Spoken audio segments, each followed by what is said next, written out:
నా ప్రియమైన భక్తులారా, క్రీస్తు మనతో ఉండుగాక. ప్రభువు స్వరం స్తుతించబడునుగాక. నేను అరుణ్ పిఎస్ మడ్కిని.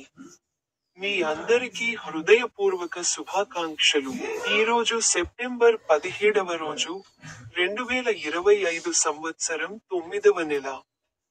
జార్ఖండ్ రాష్ట్రంలోని లోహర్దగా జిల్లాలోని పిష్రార్, కేడ్లీ గ్రామం, భాగం 3. కాథలిక్ విశ్వాసం యొక్క కొత్త మరియు పాత గుడిసెలతో ముండా గిరిజన సమాజం యొక్క గ్రామాలలో ఈ ఉదయం మీరు నాతో చేరతారా? ఆయన తన బైబిల్ వచనాలలో ఒకదానిపై మాట్లాడారు. జోయెల్ 2వ అధ్యాయం 13వ వచనం ఇలా అన్నాడు: మీ దేవుడైన ప్రభువు వద్దకు తిరిగి రండి. మీ వస్త్రాలను కాదు, మీ హృదయాలను చీల్చుకోండి. ఎందుకంటే ఆయన దయగలవాడు, కోపానికి నిదానించేవాడు, కరుణలో సమృద్ధిగా ఉన్నవాడు మరియు బాధల పట్ల పశ్చాత్తాపపడేవాడు. మీ అందరికీ హృదయపూర్వక శుభాకాంక్షలు.